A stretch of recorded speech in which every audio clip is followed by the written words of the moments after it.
Hey, everybody, welcome to another exciting edition of Behind the Keeper's Screen. I'm your host, Johnny Omaha, and today we've got an amazing special guest here. Ladies and gentlemen, you know him, you love him. It is Tabletop Junkie Games. Tabletop, how you doing? I'm doing fine, sir. How about you? Fabulous, fabulous. Table, thanks for setting aside some time here to talk about Castles and Crusades and castle keeping with me. You have yourself a Castles and Crusades game on your YouTube channel. Yes. First, why don't you tell me about Yes. your YouTube channel, your journey? What are you all about, Table? Talk to me about that. Well, I'm gonna tell you the truth. I'm honestly all about gaming and having fun.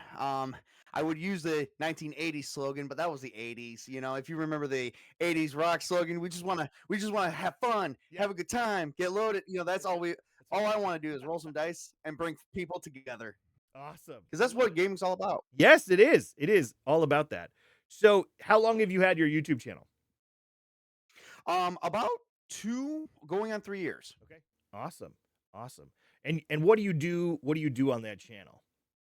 Mainly, I've been getting away from reviews a little bit. I've been trying to go back to reviews, but Yep. because of certain real life situations, I can't do everything I want to do, but I'm trying, Sure. and I'm still going to be doing more and more reviews. I think I'm more passionate about a very few games nowadays, Yeah. for reasons, but my main one is being Castles and Crusades, as you guys could probably have tell on my channel. This is my flagship for my channel, Mhm. and it's been a great experience running this game on my gaming channel. Oh, that's fabulous. Table, what's your relationship with Castles and Crusades? When did you know about it? When did you get started with it? Tell me all about it. Well, I gotta say this does start back to when I first started gaming because I'm a big I'm getting old. I'm getting older. I'm almost 40 years old. I've got a teenage son who's actually into gaming with me. We game every other weekend. His mother and I are not together, but we co-parent together, Sure. and I game with her and her husband as well. Oh, So we all get along and we all play games. And then I got my girlfriend into it recently because she wanted, because she supports my hobby, wants to show her support by showing up, even if she doesn't do much. And so I I'm a big 3.5 edition D&D guy, sure. and I missed old style gaming. I just didn't feel I just haven't felt the same Yep. since for a while now. Yeah. And so a friend of mine, his name is Witch King. You'll see him here actually on my players list right here in the background. Mhm. He said, "Hey, Table, have you ever tried Castles and Crusades? Mm. Because you like old style gaming." And I tried it for a few sessions, and you know what? I've been hooked ever since. Oh, how cool. Well, and thanks for being vulnerable with us today, Table, about kind of sharing about some of the family and bring it. How awesome is it that gaming can bring these families, whatever the family looks like, however the family is structured, gaming is what's bringing folks together. What Yes. an amazing share. Thanks for sharing that with us. Um, I definitely wanted to. That was one of the biggest things I definitely wanted to share to show people like it is a possibility yeah, to, regardless of your differences, to yeah, get along, for the bigger picture. And it's just to have fun. Sometimes you got to get out of the real world. The yeah, real world will tear you down, it will destroy you. yeah. But what will keep you going is your, time that you can get rid of your negative energy. I'm a big meditation guy. Mm, Get rid of your negative energy and refill yourself with positivity and confidence to yeah. go on to the next day. Tabletop, what kinda, what do you talk to me about your meditation, like, what, is that something you do daily or weekly, or talk to me about that? Daily, every 2 hours. Sometimes I do meditation with like stuff like stones. I do have stones that I was given to by friends Mhm, to put my stress into. mhm, A lot of times I write. I express my feelings into writings. mhm. That's how I got this game going on here, the Chronicles of Paramore, Oh, and stuff like that. So yeah, I started just pouring myself into other stuff to try. And it's something I've actually been working on with, like, I have a therapist, but sure. it's something I've been working on with her. Yeah. So yeah, this is my therapy to help me. Mhm. Do you feel a big difference when you meditate versus maybe there's times that you're like, oh shoot, I wasn't able to get that one in. So what do you feel like? Yes. Lot very angsty, Hmm. if that's a word. Sure. Angsty, just anxious, anxious and angry at the same time. It's rough. Um, Mhm. yeah, we're just gonna leave it at that. Sure. Yeah. No, it sounds good. Well, I'm glad that you found something that's working for you. You know, you got the meditation, you got the games, and dude, I'm telling you, the positive energy absolutely carrying through on this interview, and I sure appreciate it. So that's fabulous. So talk to me about the origin. So um, I would look, I've been scouring the internet for amazing castle keepers table, and you popped up on the list with your game, in the Hall of the Kobold King.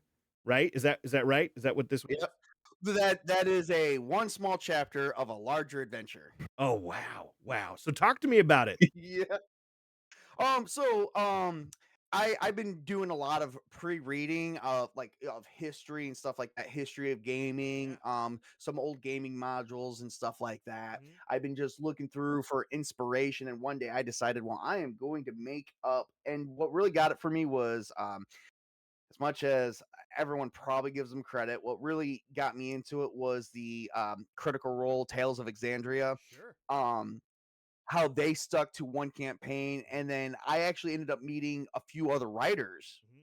um doing this, and they were talking about how they were working on, like, one I had one guy said he was working on his adventure One World for 20 something years, Wow. and he sat down and spoke with me on one of my streams. It's probably now buried among all my videos, but Yeah. it's on my channel. And we literally just it turned into, we were just gonna sit down and chat and have a thing, but I ended up interviewing the guy Yeah. on the spot, and I said, "Oh my god, I'm sorry. I hope I didn't make you feel uncomfortable Oh, sure. interviewing you." He's you like, know, "No, I want everyone because to know about my world I've been working on." actually he was nervous coming on. Someone told him to speak to me, Oh, and he was interesting. nervous coming on because he was starting to oh, sorry. Oh, you're good. Oh, no, no, no. He um he was nervous, and so you were like, yeah. "Hey, you Oh, calm him. You get people comfortable." yes, Yeah. Yep. exactly. Yep. And then I just ended up being it just we started interviewing him because I wanted to know more. And I said, you Yeah. know what? We're gonna do this. I'm gonna call it the Chronicles of Paramore, which Oh. I don't even I was thinking something for para usually means like double or parables. I can't even remember the exact word, Sure. but I always wanted something more of that. Yes. And then I just started sticking the two words together. Dude, I love it. That's fun that it Yeah. means something kinda special to you. That's really cool. And Yes. that YouTube channel, again, for anybody that's looking, we're gonna have it linked in the description below. It is Tabletop Junkie Games, and you definitely wanna give it a subscription. You wanna give those likes and those comments to really kind of feed that YouTube algorithm. Am I right, Table? Oh yeah, absolutely. Please. Awesome. I'm looking to this is how I've chose to, like, I've always wanted to be a writer. Mhm. My mom always said, you know, you've always had writing in you, like ever since I was young. Yep. I had to take special classes for writing because I was always behind my groups. Oh, But interesting. then one day I excelled at it. I excelled at math, everything. And math and writing became my top biggest subjects in high school. What do you think, is responsible for that, Table? Like, was there a jump? Was there a change in your life? Was there a change in your attitude? Or what happened where here you are. When I was Yeah. actually when I was born with a learning disability that would not allow me to learn through visual or auditory learning. I Mhm, had to mhm, learn with my hands. mhm, mhm. I think what it was writing out the math problems and writing out the words. Wow. Resolve that. Yep, I'm a hands-on learner, Yeah, strictly. literally hands-on Um, learner. yep. I went to college for creative writing and Yep. computer information systems, and I minored in business. Very cool. Very cool. Yeah, that's super fun. We'll have to talk offline more about that, but that's super cool. Did you like so after you kind of figured out how you can learn best, or learn most effectively, is that what enabled you to kinda pursue your higher education, or was that where how did that kind of all factor in? I was 13 years old, Mhm, and I was taken. My teacher took me into a room with the principal, and my parents were there. mhm. And we sat down, and they told my parents that there is no reason for me to continue assistant learning. Mm. I was what you called special education or assistant learning, is how they probably say it now. Um, and they said for some reason, his grades are astronomically. They use the word astronomically in front of me, and I didn't know what it meant at the time. But they said for how he went from one year to the other year, he is no longer needed. We want to test him at least 2 months in a regular class. And once I tested, I actually ended up being an AB student. Oh wow, Table, that's I a can't tell you. I can't tell you what happened. I don't know. It just happened. something happened.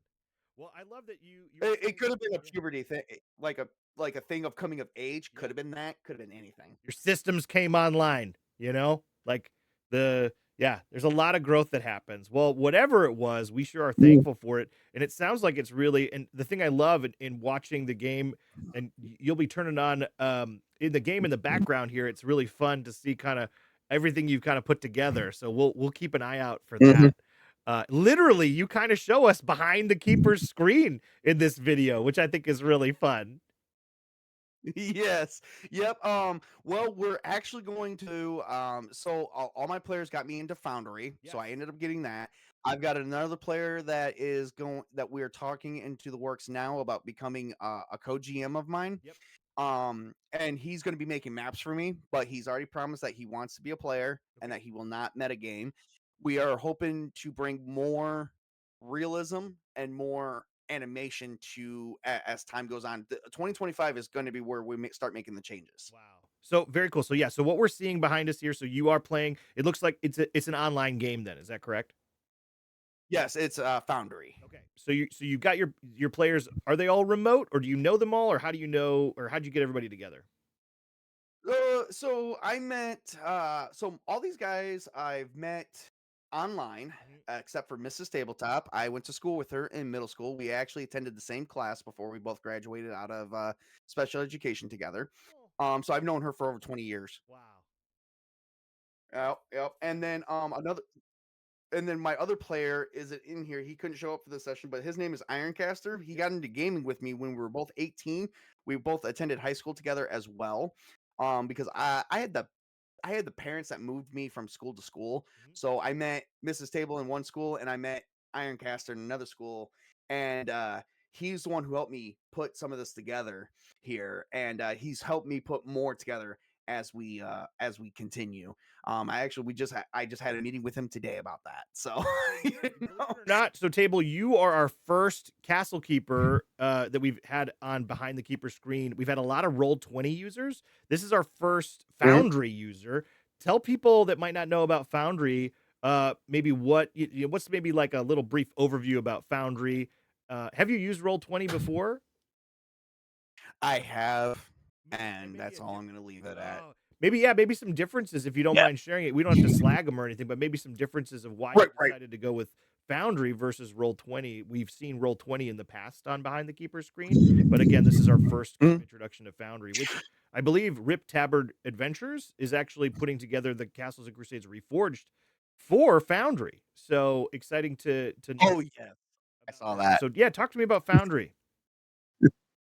So Foundry is a VTT similar to Roll20, but instead of going through a web browser, your players go through a web browser, but you have the program on it. It's basically set up as a server computer, if you know what server computers are. Sure. You basically have one person who accesses the machine remotely while everyone are directly where everybody else does remotely. That's basically what this is here. This will allow you to create maps, character sheets, and everything tailored to the game that you want. This right here that you guys are seeing in the background is just my basic background that I have where I can pull up character sheets and you guys can see us interactively acting with them Mhm. as the stream goes on quite a bit. I do switch between the maps and whatnot, which I have some basic maps. I'm not very artistic with some stuff, so we do use AI art to represent our characters, as Sure. well as I put together graph maps, and I did scan them into the computer and put them in on here so that everyone can actually see that. We're trying to make this as visually as possible, but I actually need some help with that. Like I can't do it all on my own. Sure. So we're actually trying to look at doing more now. Now Foundry is capable of you putting pictures on, Mhm. and there's no limit to space. your limit is your computer, Yeah. whatever you can or cannot do. Whereas Roll20 was a little bit different, which was unfortunately a big deterrent for me. But Sure. I've used Roll20 up until just before this. I'm a big VT guy. Yeah. Just because most of my players are remote, we're all online because Mhm. we all live throughout different states. We all have different points of views and stuff like that. So to try and simulate what I think would make us more comfortable and what would be entertaining for YouTube Yeah. and most of my viewers, we went with this, which I felt would be better. Actually, believe it or not, most all my players are very well fluent with Foundry. Mhm. Everyone uses Foundry in their own way as well. Okay. Um, so we've all, you know, it was recommended to me. I was actually the last one. No, I wasn't the last one. I was the one before the last one to get Foundry. There was one guy after me in my group that got Foundry after me, but I was the one before the last. They got you on the Foundry train, huh? Yeah, yeah, they were trying to for many months Well, and and years. there's a pay structure that's different with Foundry, correct? It's because Roll20, if you want to kind of access some of the features, it's a monthly subscription, I believe.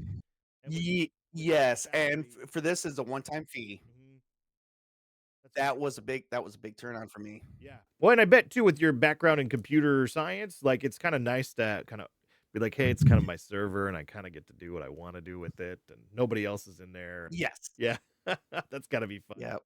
And we can see that. So there's Ye character sheets. It looks like there's some dice rollers on the bottom there. Does it do the virtual Mhm. dice, or does it just pop up in chat with the roll? It just pops up in chat with the roll. I haven't gotten to the point of making virtual dice, but I just seen it done Cool. recently, so now I'm going to be doing that coming up Oh, next, so people can very actually cool. see the Oh, rolls. that's fun. That's fun. I'm Yeah. a big fan of physical dice and rolling dice, and it's you can't have too many dice. Am I right? No, yeah, absolutely, man. I'm a dice goblin. If I could show you all the dice I have in here, I would. I went and this is gonna be kind of funny. A lot of people, so a friend of mine actually ended up getting a tool chest, and it's all filled with dice. Holy Like cow! he's got one of those carry-on tool chests with latchable drawers, and he can carry around. It's just a big, gigantic, square-looking thing, Wow. and he can click like he can flip up a lock button, and it will pull out, and he's got all his dice organized. Me, I went and got girls' makeup kits. I went and got the woman makeup and sewing kits um fashion section or the art section Yeah. from your local Walmart. There you Sadly, go. I did, but it catered to everything but then just dice too. Like I had dice bags, I had Yeah. dice boxes, I had cards, I had everything. It's I fantastic. have chips. I've I seen went some. and got poker chips. Oh, super fun. Yeah, you see it all when it comes to dice, right? Like you see the tool chest, Yeah. you see the tackle box, you see the makeup box, anything with little compartments for dice. It's And and my girlfriend for Christmas this year got me a shoebox, but it's not your normal shoebox. oh, It is literally a shoe. It is a box that looks like I call it the shoebox. But what it is, it's got the D20 symbol on the top of the lid. You oh, just peel it, you just take that off, okay. put it to the side. It releases a dice tower, and I have dice compartments where I can roll in multiple sections, as Oh well as my storing my gosh. dice and carrying on with me. And it literally looks like a shoebox, but it is a very leather bound um 50 $60 dice box that she got me with all the workings, and I'm like, oh my god, this is great. Yeah. That's that's good.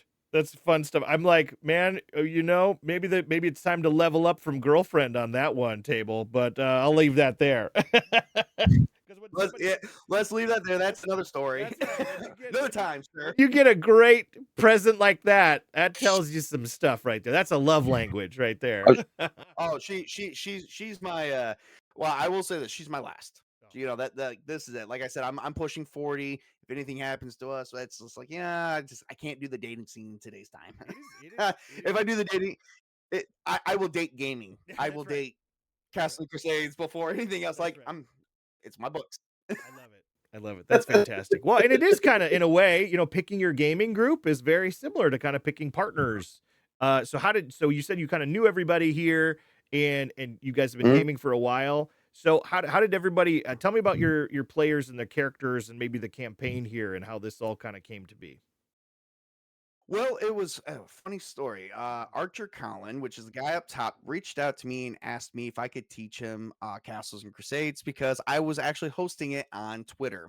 I was posting like I'm looking for players. Anyone wants to come? Yeah. Castles and Crusades. It started out with just me and the Witch King down here. Mhm. The guy at the bottom, just Sure. below Tails Knight, Mhm. and we were looking for more players. And we ended up picking up a few new players, as well as another guy named Toby. And Toby knew me and Witch King prior, but I only had two players. I needed like at least four, Well, you at got least 4 4. for this You got because 4, man. You got yeah, this is a full yeah. table. Like how many players are Oh yes, in the campaign right now?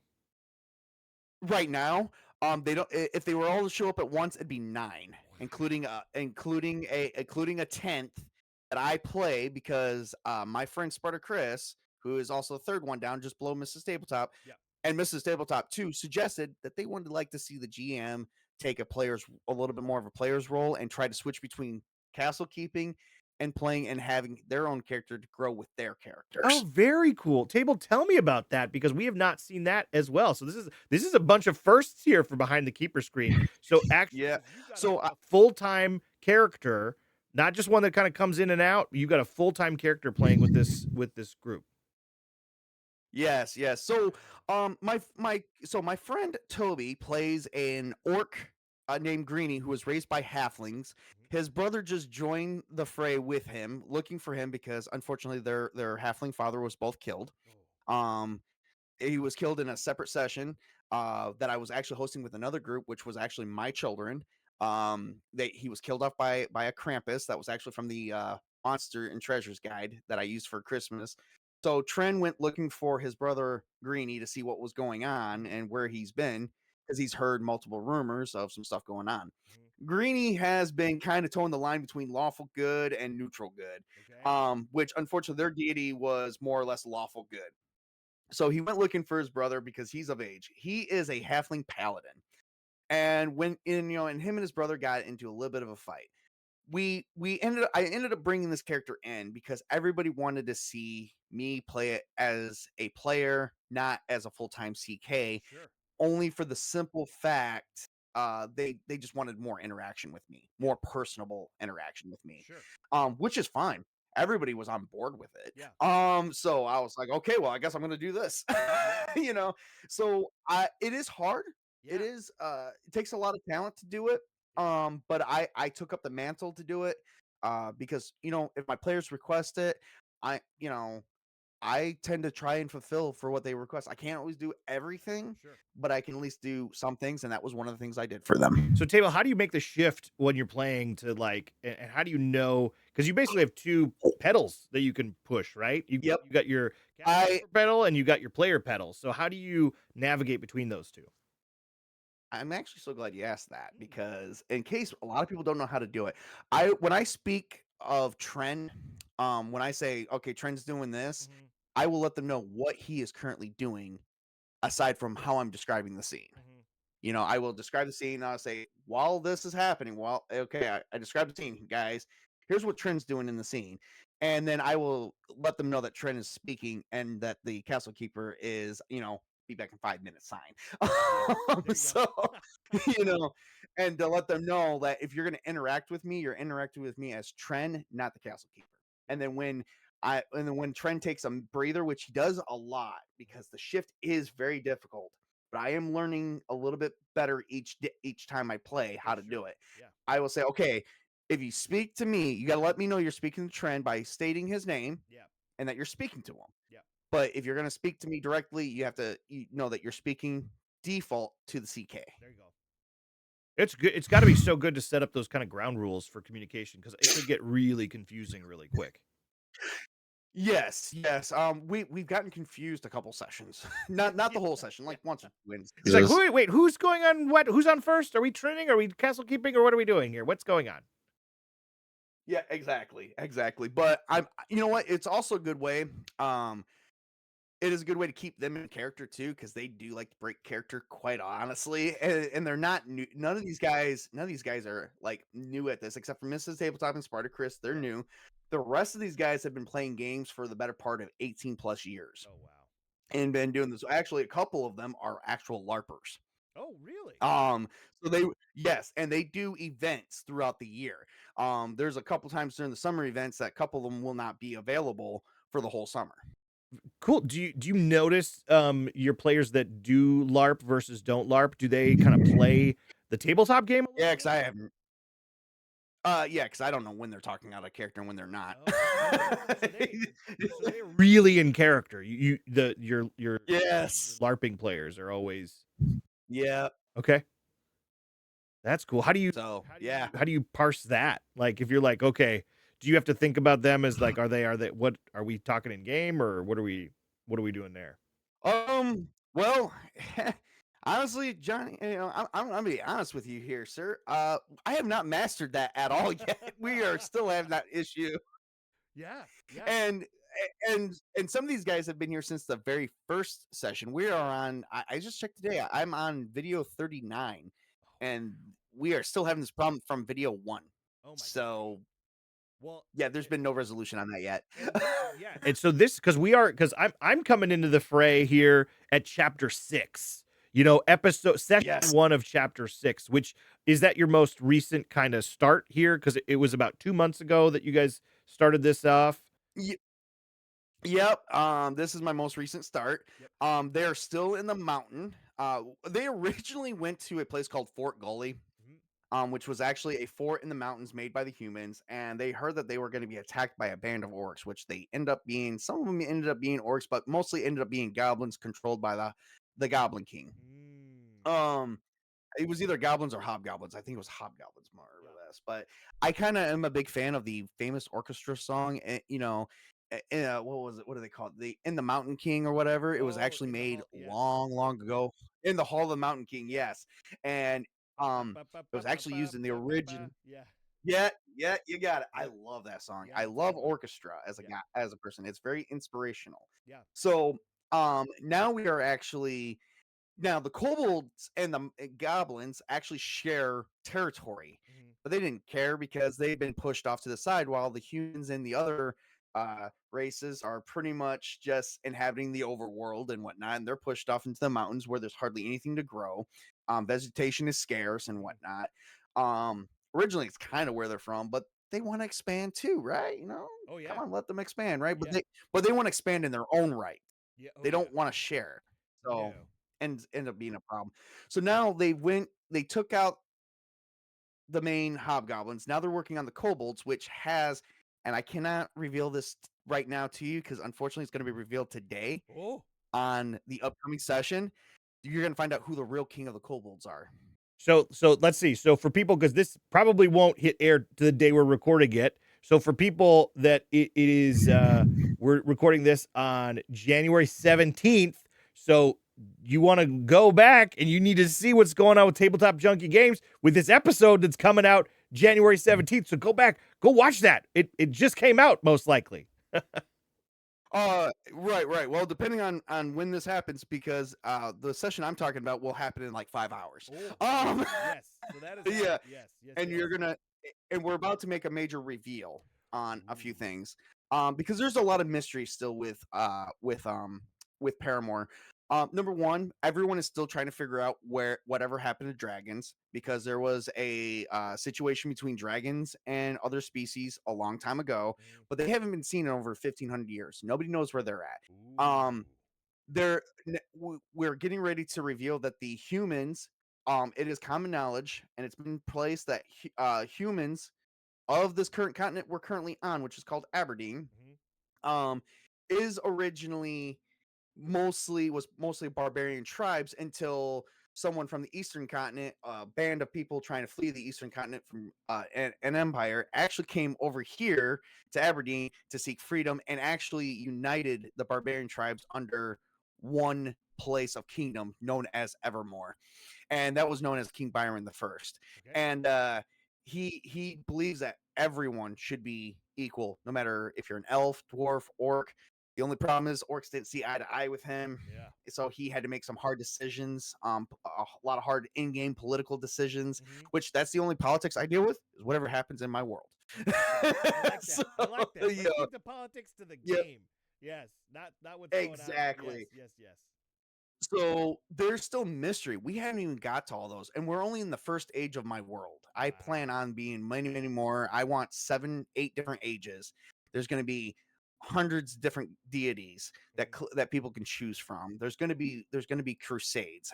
We are now getting into the first crusade, which is known, like, I haven't written that out yet. Like, we're in the middle of the first crusade. The first crusade started out when 3 holy factions that are worshiping evil deities are trying to take over this continent. They're humans, but they want what everybody else wants. They want the good humans to go away, and they want to rule it with an iron fist. This is a fight between, equality and democracy versus, basically an empire. Gotcha. Kind of like your famous Galactic Empire Oh versus yes. the The the rebellion. Galactic Republic. Yes, yes, yes, And yes. I'm a big Star Wars and I'm a big Star Wars fan. So You're in good company. that was at the actually an table. inspiration for this. Oh, very cool. So I love you. So you mentioned, you're a right passion of yours is writing, and you've got this amazing world you're building out. So are you using tools, or what tools are you using? Are you just using a Word doc? Are you putting together something like, um, I guess there's online places you can go to, like World Keeper or something like that, I think is one of them, or I forget exactly. So I actually created my own fandom page. Okay. Oh, so the I fandom, created my own fandom page. and it's like fandom.com Yeah, or whatever it is. no, well, something like that. I call it the TTRPG junkies.fandom.com. Okay, there it is. And on the yep. And on there I have stuff like for virtual bookshelves, where the virtual bookshelves are just like partially games and stuff that um are like stuff like I have a like something on here like Star Wars D6 because I'm a big D6 fan of Star Wars, but it's out of print. But I've also made changes to it and stuff like that. I have stuff that people can reference on this fandom for gaming. I have something called the Wizarding World. Like, I do fan games as well because I'm a big Harry Potter fan as well. I'm a Potter fan. I love Harry Potter. Yeah, yeah. All um, right, I love it. Yep. I'm also, if you've ever known anything about Mythica, so this is where I host all my campaigns Okay. at. And in there, I've got Chronicles of Paramore, I got Mechton Zeta, I got Cyberpunk stuff, I got Power Ranger stuff, Avatar stuff, because I actually have all those games on my shelf, so I like to play them all. Oh, here we go. Now, right behind you, this is the thing I love. I think this is a charming. So you throw on your webcam to show, and this is a hand drawn. Like, dude, this is amazing. Like, I love it. Hand drawn map, grid paper. Yes, yes, yes, yes, yes. 1,000 times yes. Like, dude, this is all you need. You're like, I need an art team. I gotta do this. I'm like, nope. This is it. This is to me. This is the pinnacle. There's no better than this. That right there is my own hand-drawn maps that I made. Because that's all I can do. That's my artistic value right there. That's the best I got. And then I outline it. I outline the walls and the separate rooms and the halls by coloring it in with color pencils. I actually have to go get more color pencils today because I just went through my last one drawing the next map to this to the ending of this chapter here. That's awesome. So I've got more of this coming. And you laminated the sheet too. Yes, that was my girlfriend's doing. She says you should laminate it. That way, if you have to make marks on it with a permanent marker, because the thing about permanent markers, you can always erase them because all markers are permanent until the dry erase was actually created. The dry erase is actually the synthetic marker where a solvent was actually introduced into the chemical mixture. But a lot of people don't know that. Yeah, I did not know. Like, yes, a fun tip here for behind the keeper screen. And then yep. So yep. So you guys will see in here, and this one specifically, you guys will see that I use a Sharpie, and you're thinking like, oh my god, like he's never gonna get that off. Actually, if you go over it with both dry erase and regular alcohol wipes, like strong alcohol wipes, or you can even use hand sanitizer, it'll erase it completely. Because all markers, when they originally created, are all permanent. It's the dry erase was actually synthetic because they actually had to put a solvent inside of it to make it dry erase. Wow. I actually looked that up when my girlfriend told me about that. I'm sitting here thinking she's she's Yeah. crapping. She's joking with me, right? Crazy. She's This is throwing, crazy talk. she's shaking my chain, right? That's right. No, I looked it up. I actually looked it up. I looked it up, and when you actually, when you look that up, you actually get into the manufacturing of markers a little bit, and I'm like, holy crap, I never knew that. It's like we're going Out of down all the the rabbit knowledge I hole. had, that was one thing I We're didn't going down the have. marker Oh, I rabbit went, hole. Let's go. No, I love a good Sharpie. yeah. I love a good Sharpie. But I love that I have to give her all the credit, though. Yeah. But this was just colored pencils, and it looks like, was it pencil or ink, or what did you use for this map? Pencil with colored pencils, Yep. and I have a laminating machine. I'm actually getting ready to write some of my own books here and do my own book bindings. I've got a whole shop for this now inside my own house. On my so yeah. Well, that's where I was going with this writing So that you have in the fandom. Like, are you looking to publish Paramore? I'm gonna try. I'm gonna try. Right now it's still a lot there's still a lot to do. Yep. I have a mountain. I don't really have a mountain because it's all digital right now. Yeah. But I have my Castles Crusades file Yeah. for all my own writing stuff is about over a gig long. Oh, A gig in memory that's used a lot of up. writing. I've used them. Writing does not take up that much space. And To have a gig is a ton. that's without pictures. Wow. That's I'm not even lying to you. That's amazing. I wish I was kind of exaggerating this a little bit, because someone who goes like that is like, there's no way. A lot of people are going to watch this, if they're not already, and going to go, he's lying. Well, that's exciting to have that much material to draw from, and that's kind of banging around in your head, and then also kind of banging around on your desktop, and that you can kind of draw from all that here for the game. Well, yeah. Oh, I was gonna say one more vulnerability that I would be happy to share is I'm an insomnia. So unfortunately, it can't be treated normally, because when they try to treat me with it, I was having a bad reaction to the medicine. This is how I get to sleep, is by reading and writing. Yep. That's a lot. That's a lot. And again, thanks for that vulnerable share too, Table. There's I'm glad that there's almost a medicinal component to kind of writing and reading and getting you putting in a spot where you can be at peace to get some well-deserved rest. So that's really cool. So, but I'll tell you who's not getting any rest. That's these players that are in this 8-door room, the Octagon. So talk to me about this 8-door room here. And because they were saying when I was watching this, they're like, deja vu, we've been here before. Like, this is is your signature kind of move the 8-door room, or tell me about that. Okay, I made the mistake of I got the inspiration of a rotating room, because I was watching Hunger Games, and when I was writing chapter 3, I made, how the island rotated at the game master's discretion, they rotated the island. I thought, oh my god, I'm writing chapter 3. You know what? There should be an octagon room that leads out into many other rooms, and it should rotate, so that way they don't know which. Every time they trip the door, and they never found the switch to make sure they don't trip it, so it kept rotating. I gave all 3 of my it was Witch King, Colin, and Sparta. I gave them all PTSD. That's what it sounded like. They get placed in this room this episode, and they're like, oh no, not one of these again. Which, would this have been the same characters from last time too? Yes. Oh wow. I believe so. Witch King is on his second character, because I killed his first character off. His first character took on an evil deity, a prophet of the evil deity, and he says, well, his character's name was Azramir Bronzehammer, of the Bronzehammer clan of the Garudan, the dwarf home, the famous dwarf home, which is also, I'm a big Tolkien fan, and I like to think Garudan is my version of Erebor from The Hobbit. Very cool. So, that's fun. Yep. Erebor. Yep. So we ended up we had a cleric battle where the 2 clerics duked it out, and he summoned an arc of lightning, which was more than enough damage to kill off Azramir. And he says, "Hey, if Asmir's dead, I'm cool with it because I want to play a different character now."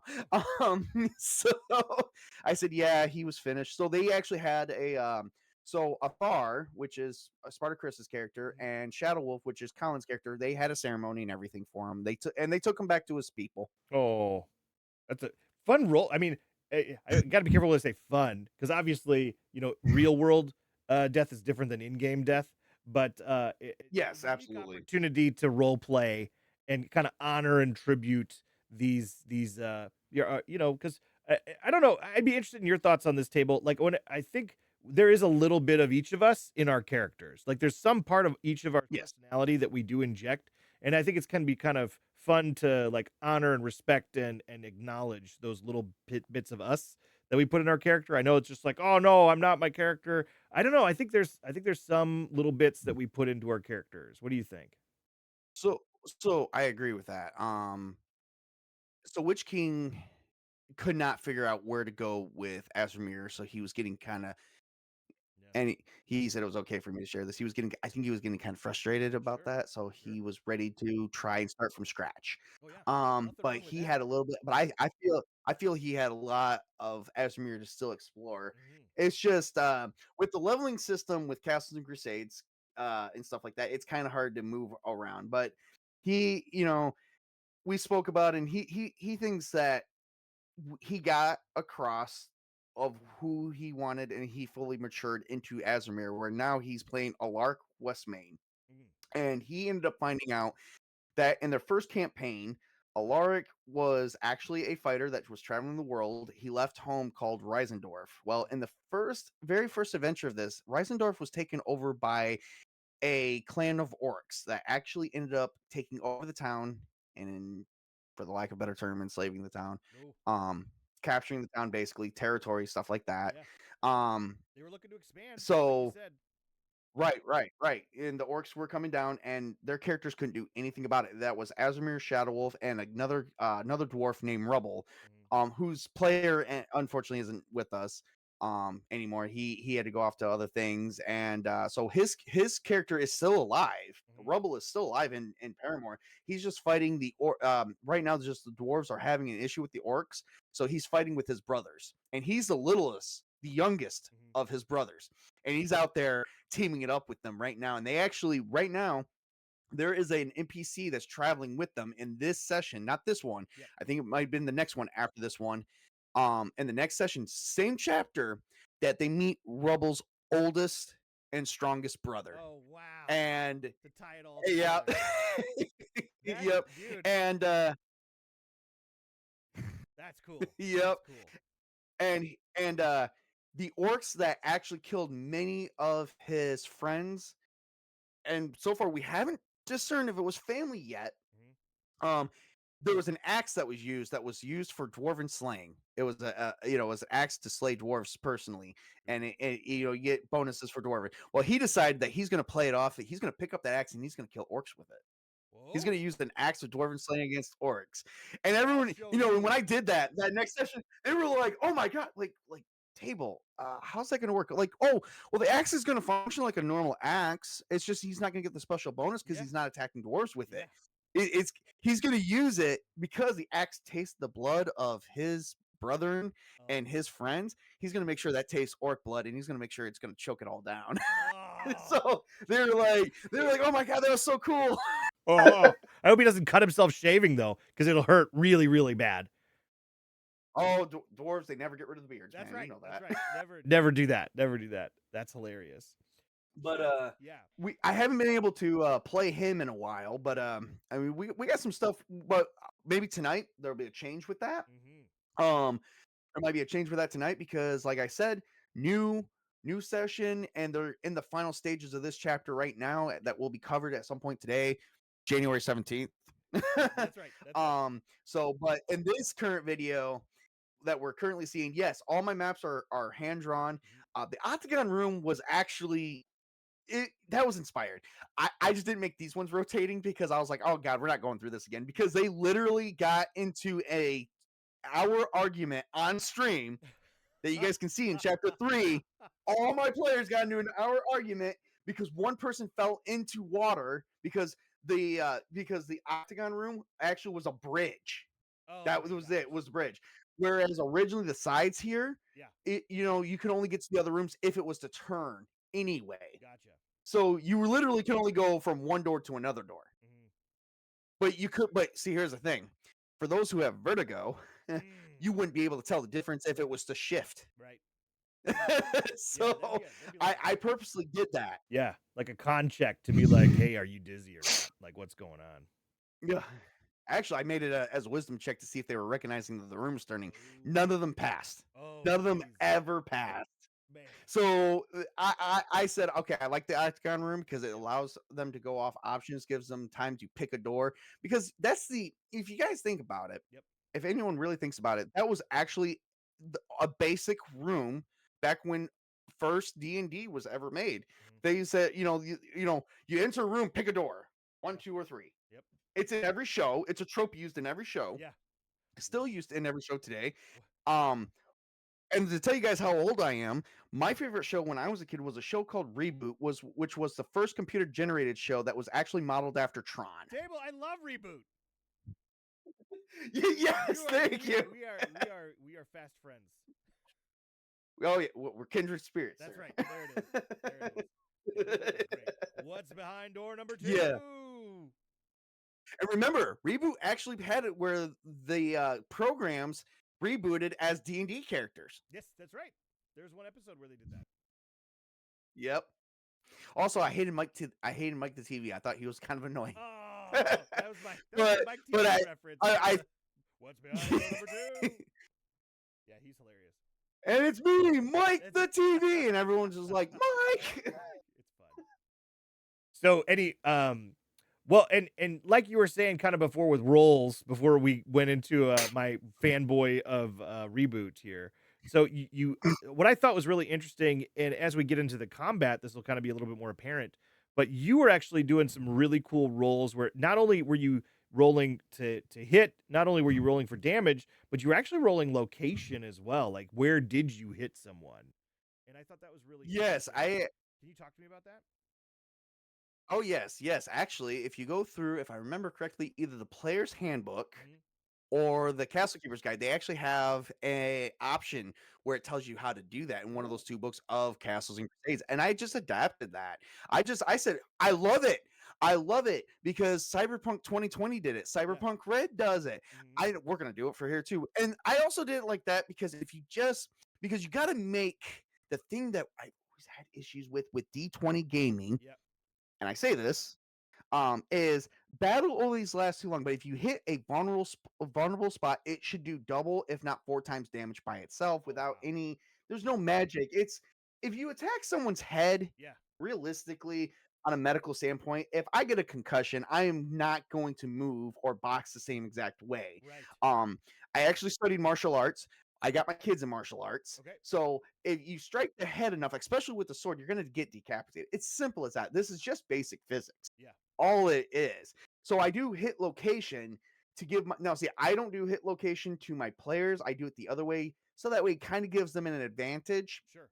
Because I'm going to tell you this right now, Mhm. there's going to be a lot of like I have a lot of takeaways. Like this is a very like the siege engine. I will say Mhm. that I love about TLG. It's very deadly. Mm. It is a very deadly system. Yeah. So I try to do things to make things on level ground. I don't fudge my dice rolls. Sure. I don't fudge my dice rolls. I tell my players don't fudge your dice rolls. I don't fudge mine even as a CK. Mhm. Some castle keepers probably do that. So I know some GMs do. But I don't. I don't believe in it. I believe in just let's be honest, let's play the game out. But let's make the combat more animated. Sure. Let's animate the combat and make it flow easier. And Mhm. that's why I did the hit locations because if they get a 1, then they do a headshot with a sword. You do a headshot with a sword, Oh. they're practically gone. So it says in the Castle Keeper's book or one of the players' book, I can't remember which one. Um, it says in there if you do 25% of the total HP done in one hit, Yep. they're decapitated and they're automatically dead. That's how it makes it easy. Oh. Oh no! I'm sorry, I reworded that wrong. Sure. 50%, 25% for the limbs, Gotcha. and then the limbs are severed. So that's where the players get a little bit of an edge because you got to think about it too. I may have a lot of players, but I put them up against a lot of enemies. Mhm. There was one session they took on over 25 orcs, Holy cow. 3 players, 25 orcs. How do you think they survived that realistically? Yeah. That's definitely some Lord of the Rings action. Where Oh, love Lord of the Rings. Yeah, that is a good one. But in this episode, so the combat actually spanned so you had some ghouls in this one. Yes, Yeah, yes. talk to The me. dead is always walking around. Oh, yeah, talk to me about the ghoul encounter. Well, the ghoul encounter, if I remember correctly, I had this in every dungeon. Mhm. There's always going to be some ghouls because right now there's a lot of evil clerics going around. Mm. Some of my evil deities are basically worshipped by necromancers. Mhm. There's a lot of necromancers.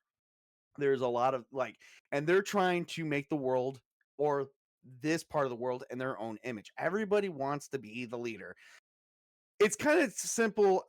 That trope plays on the fact that I have dealt with many different types of people in my life, and everybody always wants to be the leader. We Mm. have all these chiefs and not enough people Yes. that goes underneath of them. Yes. So I'm actually portraying that in my writing here. Mhm. That's why I have ghouls because ghouls they are controlled by a necromancer, always are. They're Mm. always laying around somewhere. Yeah. Plus, what a lot of people don't know is regardless what happens in the primordial realm or in the higher planes, Mhm. like in a minute of your time could be a millennium Yes. in the mortal plane. Yes. It could be or a millennium in there is like a minute there. However you want to calculate that time. Yeah. The gods are currently fighting.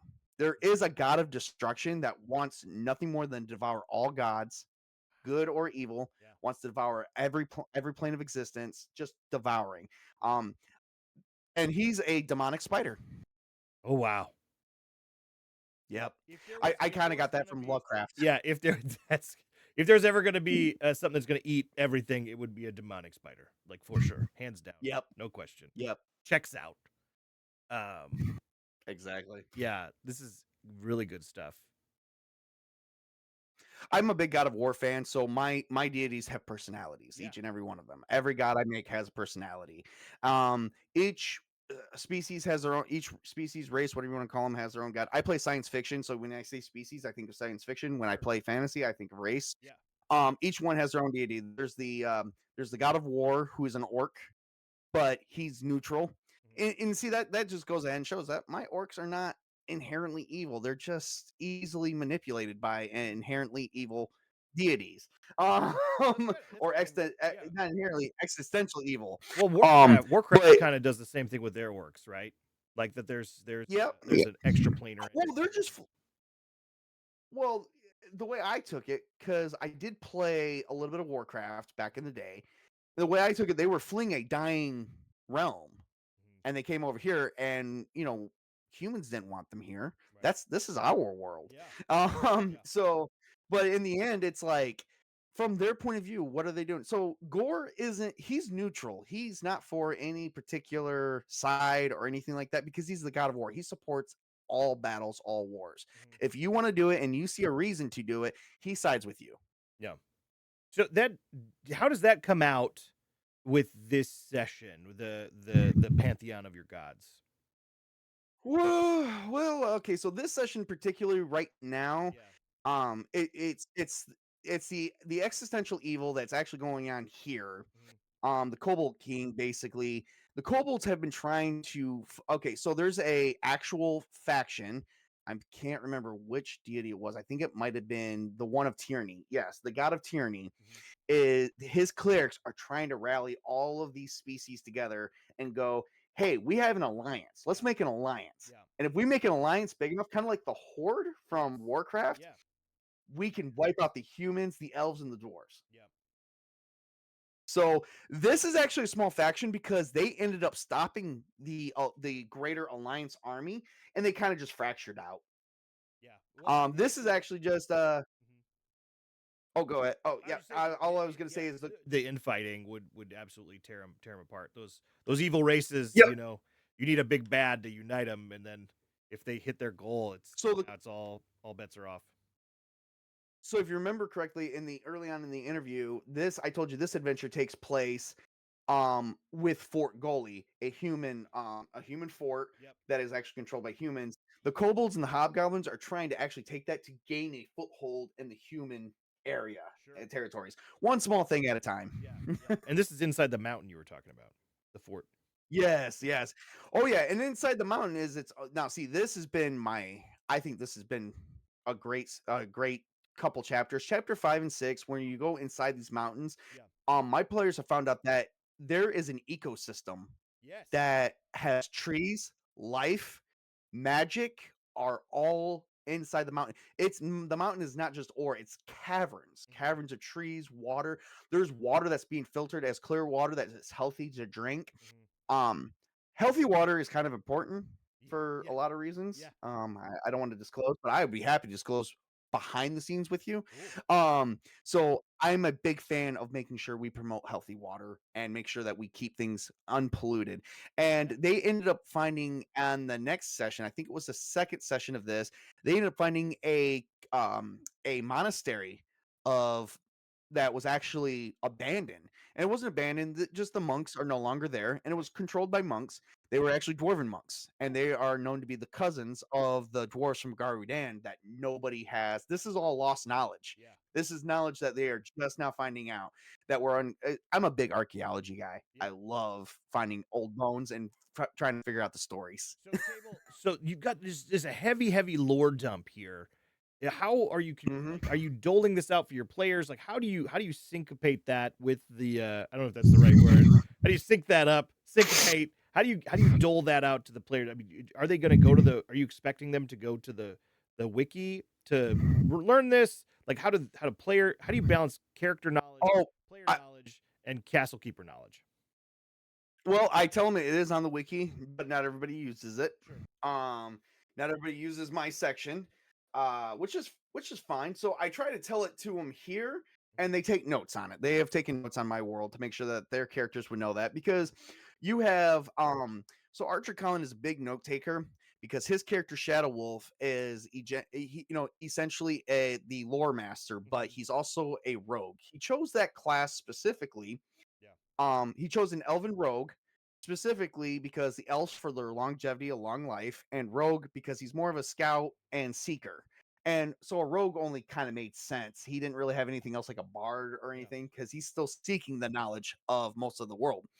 And so they take a lot of notes from themselves Sure. and they just been piecing it together. That's how they've been keeping track. Yeah, and this particular group has is it like 3 elves and everybody else or what's the? Because I know it has a higher propensity of elves in Uh, this group. let's see. Archer, I believe, is an elf. Um, my friend Ironcaster, who's not in this scene, is an elf, and Tails is an elf. Okay. And I know Witch King is a human. So yeah, there's a lot of elves. Yeah. Does that play into anything? Or does that factor in anything lore-wise for you? Uh, on a player side, like if I was to do a like outside the quest, it would. Mhm. Um, they do live a long time. Yeah. They live the Right. better part of like around 750 years. Right. Um, so like right now, it will play into future events, just not Mhm. anything at during the session at this time. Mhm. If that makes any sense. Sure, It sure. is that is kind of a hard question. Um, Yeah.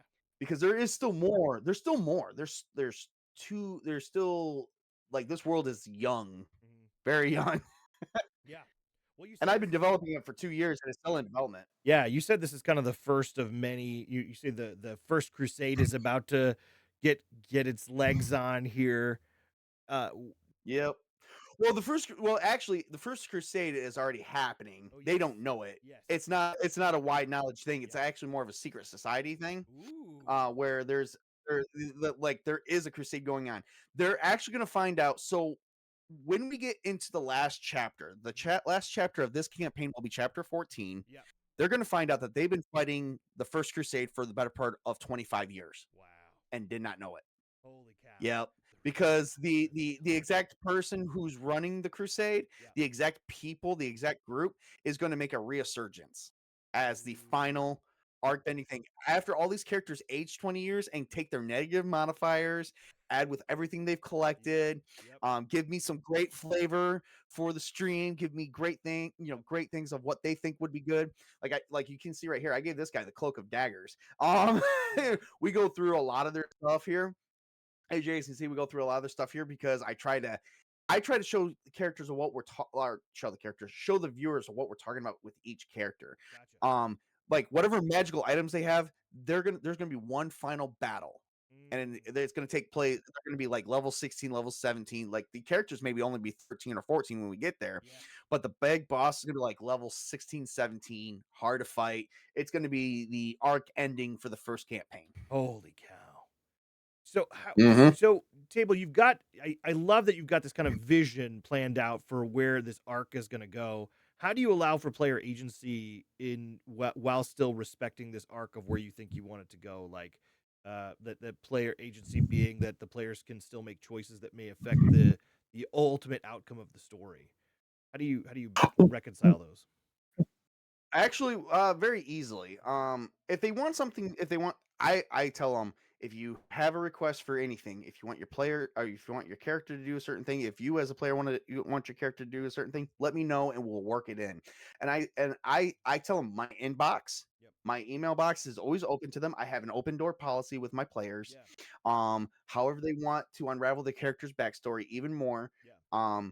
they can always get with me and we always talk about it. I actually just had a meeting once again with one of my players Yeah. regarding this because they're actually uncovering a lot of hordes of treasure, a lot of big treasures coming their way. So they're right now, a lot of them today, right now, even as we speak, is emailing me saying, "Can I have this specific treasure at the end of the adventure?" Because I told them we're not going to stop tonight.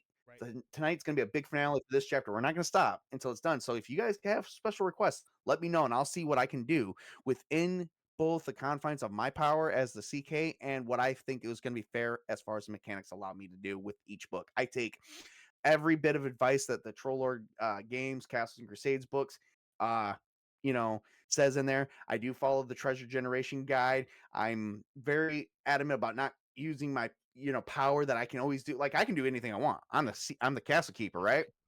But I don't want to abuse that and then give them overpowering magic items for Sure. something that they may have could have uncovered with a harder boss, if you Yeah. get what I'm saying. Yeah.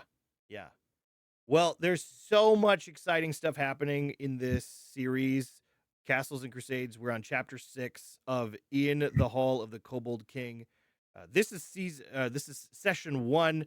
You're up to which session now as of this recording? As of this recording, it's 2, and then after 6 o'clock on January 17th, we are going to start a live stream of session 3. Wow. And then, like I said, we're going to wrap everything up. Like if my players, stick with me with what I tell them and go, hey, we're not going to stop playing until we're finished. Yeah. And they go, okay, sweet.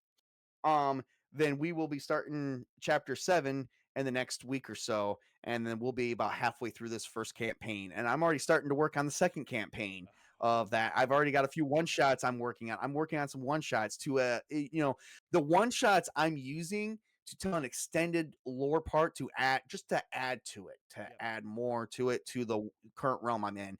Little Unfortunately, yeah. the second campaign, I literally got bored one day. Yeah.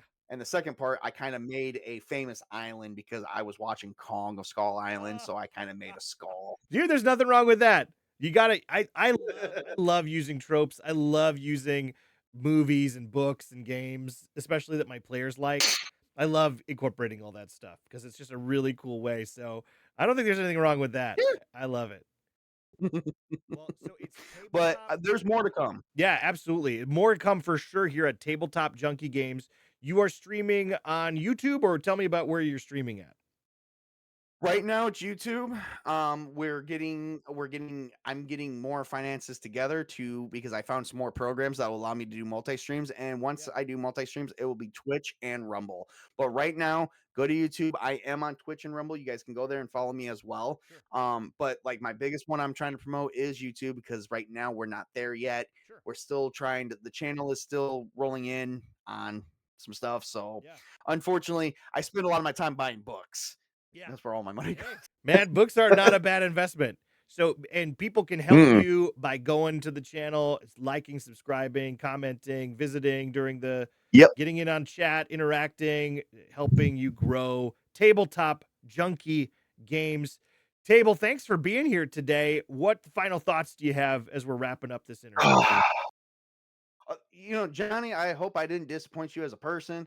I hope I was everything you expected of me. And more. Because definitely you have been awesome, and thank you for thank you of thinking of me. Because when I first saw you on the Reforged stream, I'm sitting here like, oh my god, this guy's doing Reforged. I gotta watch him because you know what? We don't have enough Castles and Crusade stuff on YouTube.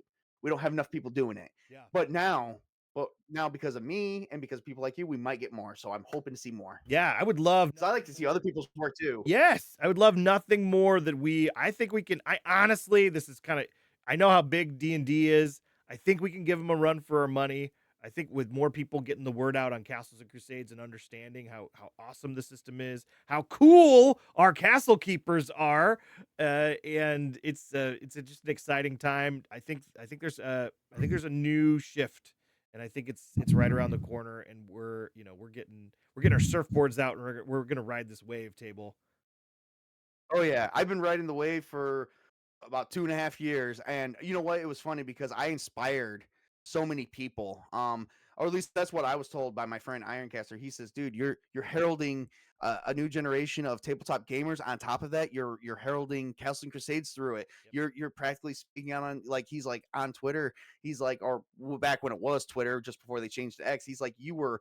The only one I see with Castles and Crusades, and then you're just like always promoting them, and I'm like, yes, because it is a good game, and I think it's what the game that we all deserve and need to just sit down and relax and have some fun and just get out of the world for a bit. Absolutely. I love it. Well, thank you so much, Tabletop Junkie Games. Appreciate you giving us some time today. Appreciate you guys watching here, watching Tabletop here at Behind the Keeper's screen. Really excited. Want to tell you, keep on keeping on. Have a great rest of your day, and we'll see you on the next one. Yep. You guys have a good one.